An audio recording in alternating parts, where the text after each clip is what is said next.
ನಮಸ್ತೆ ಸ್ನೇಹಿತರೆ, welcome back to my YouTube channel. ನಾನಿವತ್ತು ಬುದ್ಧ ಪೂರ್ಣಿಮೆ, ವೈಶಾಖ ಮಾಸದಲ್ಲಿ ಬರುವಂತಹ ಬುದ್ಧ ಪೂರ್ಣಿಮೆ ಬಗ್ಗೆ ಮಾಹಿತಿ ಕೊಡ್ತಾ ಇದ್ದೀನಿ.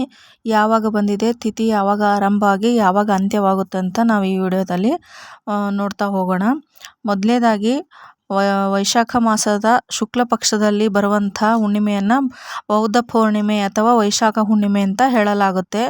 ಇದು 30/4 ಅಂದರೆ ಏಪ್ರಿಲ್ 30ನೇ ತಾರೀಕೆ ಶುರುವಾಗುತ್ತೆ ಗುರುವಾರ. ಮುಕ್ತಾಯವಾಗೋದು 1ನೇ ತಾರೀಕು 5ನೇ ತಿಂಗಳು ಮೇ 1ಕ್ಕೆ ಮುಕ್ತಾಯವಾಗುತ್ತೆ. ಸಮಯ ನೋಡೋದಾದರೆ ಗುರುವಾರ ರಾತ್ರಿ 9:12 ಶುರುವಾಗಿ ಶುಕ್ರವಾರ ಅಂದರೆ ಮೇ 1 10:52 ಮುಕ್ತಾಯವಾಗುತ್ತೆ ಹುಣ್ಣಿಮೆ ನಮಗೆ. ಇದು ನಮಗೆ ಪೂರ್ತಿ ದಿನ ಬಂದಿರೋದು ಮೇ 1 ಶುಕ್ರವಾರನೇ ಬಂದಿದೆ.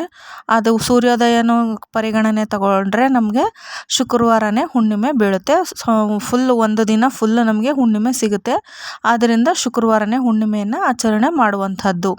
ಇವತ್ತಿನ ದಿನ ಏನು ಮಾಡಬೇಕು, ಅದು ಶುಕ್ರವಾರ ಬಂದಿರೋದ್ರಿಂದ ಲಕ್ಷ್ಮೀ ಪೂಜೆ ಮಾಡೋದಕ್ಕೆ ತುಂಬ ಶುಭವಾದಂಥ ದಿನ, ಶುಭವಾದಂಥ ಮುಹೂರ್ತ ಅಂತ ಹೇಳ್ಬೋದು. ಯಾರ್ಯಾರು ಮೊನ್ನೆ ಅಕ್ಷಯ ತೃತೀಯ ಪೂಜೆ ಮಾಡಿಲ್ವೋ, ಲಕ್ಷ್ಮೀ ಪೂಜೆನ ಮಾಡೋಕ್ಕಾಗಿಲ್ಲ, ಅವರು ಬೇಕಾದ್ರೆ ಇವತ್ತಿನ ದಿನ ಮಾಡ್ಕೋಬೋದು.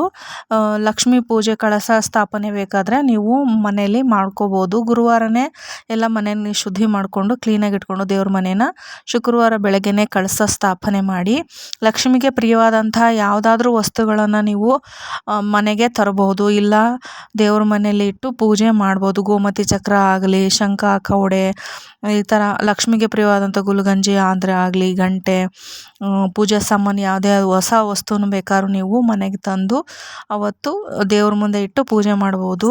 ಇಲ್ಲ ಮನೆಗೆ ಏನಾದರೂ ತರ್ತೀವಿ ಬಂಗಾರ, ಬೆಳ್ಳಿ, ಅವತ್ತು ಅಕ್ಷಯ ತೃತೀಯ ದಿನ ತಂದಿಲ್ಲ ಅಂದರೆ ಇವತ್ತು ಬೇಕಾದ್ರೆ ನೀವು ಮನೆಗೆ ತರ್ಬೋದು. ಏನೂ ಇಲ್ಲ ಅಂದರೂ ಉಪ್ಪು, ಪೊರಕೆ, ನಿಮ್ಮ ಕೈಲಿ ಸಾಮಾನು, ದಿನಸಿ ಸಾಮಾನು, ಮನೆಗೆ ಏನಾದರೂ ಒಂದು ಲಕ್ಷ್ಮಿಗೆ ಪ್ರಿಯವಾದದ್ದು ಮನೆಗೆ ತರಬಹುದು.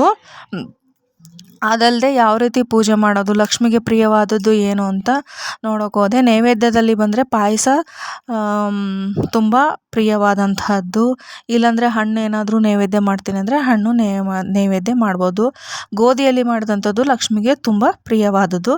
ಇನ್ನು ಹೂಗಳ ವಿಷಯಕ್ಕೆ ಬಂದರೆ ಕೆಂಪು ತುಂಬ ಲಕ್ಷ್ಮಿಗೆ ಇಷ್ಟವಾದಂಥದ್ದು.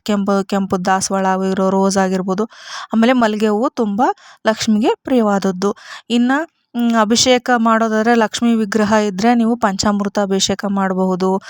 ಹಾಲು, ಹಣ್ಣು, ಮೊಸರು ಈ ಥರದ್ದು ಅಭಿಷೇಕ ಮಾಡಿ ಅಲಂಕಾರ ಮಾಡಿ ಮನೆಯಲ್ಲಿ ನೀವು ತಿಂಗಳ ಯಾವ ಥರ ನೀವು ಹುಣ್ಣಿಮೆಯನ್ನು ಆಚರಣೆ ಮಾಡ್ತೀರೋ ಆ ಥರ ಆಚರಣೆಯನ್ನು ಮಾಡಬಹುದು. ನೀವು ಮನೆಯಲ್ಲಿ ಕಾಯಿ ಎಲ್ಲ ಒಡೆದು ಧೂಪ ದೀಪ ನೈವೇದ್ಯವನ್ನು ಮಾಡಬಹುದು ಲಕ್ಷ್ಮಿಗೆ. ನೀವು ಸಾಯಂಕಾಲ ದೇವಸ್ಥಾನಕ್ಕೆ ಹೋಗ್ತೀವಿ ಅಂದ್ರೂ ಹೋಗಿ ಬರಬಹುದು. ಆಮೇಲೆ ಹುಣ್ಣಿಮೆ ಅಮಾವಾಸ್ಯೆಗಳಲ್ಲಿ ಸ್ವಲ್ಪ ನೀವು ಮನೆಗೆ ಆಗಲಿ ದೃಷ್ಟಿ ತುಂಬ ಆಗಿರುತ್ತೆ. ಮಕ್ಕಳಿಗೆ ಚಿಕ್ಕ ಮಕ್ಕಳಿದ್ರೆ ಅವರಿಗೆಲ್ಲ ದೃಷ್ಟಿ ಆಗಿರುತ್ತೆ. ಅದು ಹುಣ್ಣಿಮೆ ಅಮಾವಾಸ್ಯೆಗಳಲ್ಲಿ ಸ್ವಲ್ಪ ದೃಷ್ಟಿಯನ್ನು ತೆಗೆದುಕೊಂಡ್ರೆ ಸ್ವಲ್ಪ ಒಳ್ಳೆಯದಾಗುತ್ತೆ, ರಿಲೀಫ್ ಆಗುತ್ತೆ. ಮಕ್ಕಳಿಗಾಗಲಿ ಮನೆಗಾಗಲಿ. ಮನೆ ಕೆಟ್ಟ ದೃಷ್ಟಿ, ನರದೃಷ್ಟಿ ತುಂಬ ಕೆಟ್ಟದ್ದು ಅಂತಾರಲ್ಲ, ಹುಣ್ಣಿಮೆ ಅಮಾವಾಸ್ಯೆಗಳಲ್ಲಿ ದೃಷ್ಟಿನ ತೆಗೆದುಕೊಂಡ್ರೆ ತುಂಬ ಒಳ್ಳೆಯದಾಗುತ್ತೆ. ಈ ಥರ ಮಾಡಿದರೆ ಹುಣ್ಣಿಮೆ ಅಮಾವಾಸ್ಯೆಗಳಲ್ಲಿ ನಿಮಗೆ ಒಳಿತಾಗುತ್ತೆ. ಇದಾಗಿತ್ತು ಇವತ್ತಿನ ಮಾಹಿತಿ. ಮತ್ತೆ ಸಿಗ್ತೀನಿ ಮುಂದಿನ ವಿಡಿಯೋದಲ್ಲಿ. ಅಲ್ಲಿವರೆಗೂ ಎಲ್ಲರಿಗೂ ಧನ್ಯವಾದಗಳು.